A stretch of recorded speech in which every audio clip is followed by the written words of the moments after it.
Get away from that motherfucking gun. Get on the ground now. Get that for this, huh? Get on the ground. Ready for He fled from a traffic stop. The pursuit ended only after he crashed into multiple vehicles.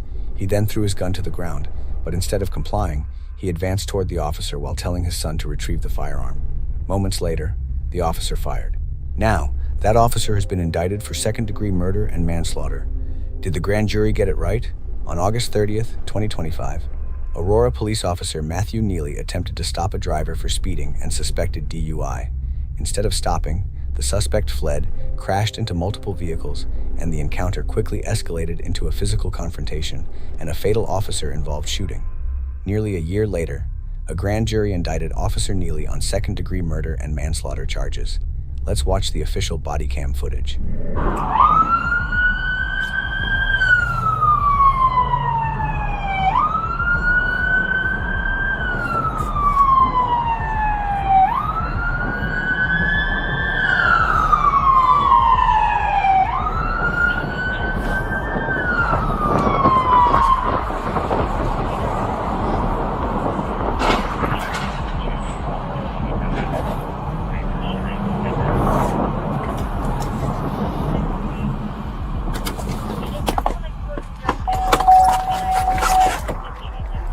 Stay in the car.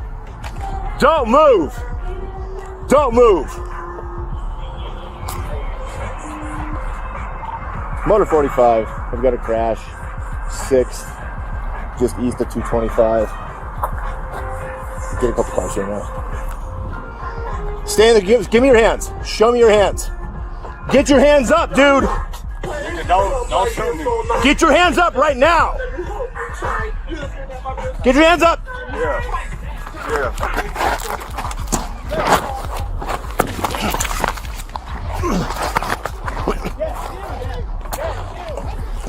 Get on the ground. Get on the ground. Get away from that motherfucking gun. Get on the ground now. Get that nigga. Get on the ground now. Get that shit. Get that shit. Before we continue, let's quickly review the key events that are likely to become the central focus at trial. The officer is pushed to the ground. As he gets back up, the suspect repeatedly tells his son to retrieve the firearm he had thrown to the side, while continuing to advance toward the officer. Despite repeated commands to stop, the suspect continues advancing. At the same time, the officer appears to attempt to transition to a less lethal option, but is unable to do so as the suspect continues advancing, forcing the officer to back into the street. Let's continue with the remaining footage. Get that shit. I'll shoot you. Get that shit.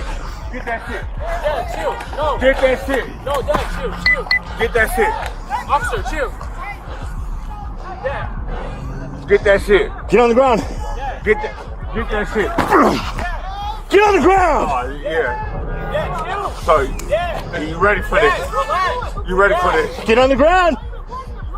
You ready for this? You ready for this, huh? You ready for this, huh? Get on the ground. You ready for this?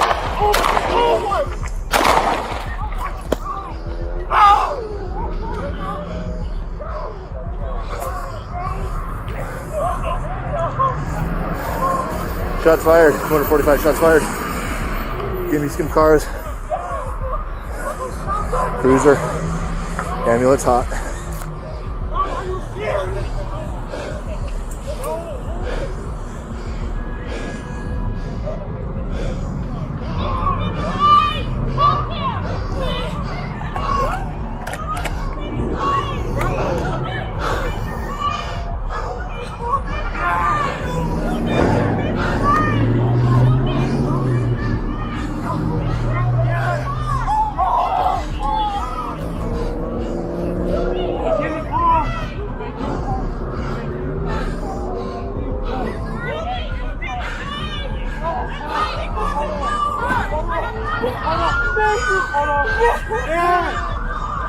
Have a tourniquet. Do you need it? No. It's not a tourniquet kind of thing. Thank you.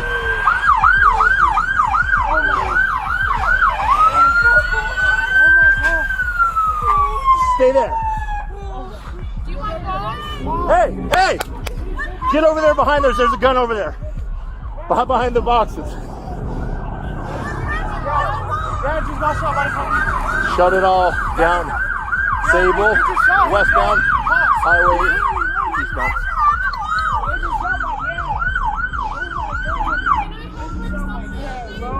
What? They just shot my dad. He didn't have no gun. Did you find that gun? He threw the gun. I got you right here, bro. You got it? Okay. Oh my God, bro. Thank you. Yeah. They just shot my dad. Rajon Belt-Stubblefield was pronounced deceased at the scene. This was a tragic outcome for everyone involved. After watching the complete body camera footage, here's my perspective. The fact that the suspect had discarded the handgun does not automatically end the threat assessment.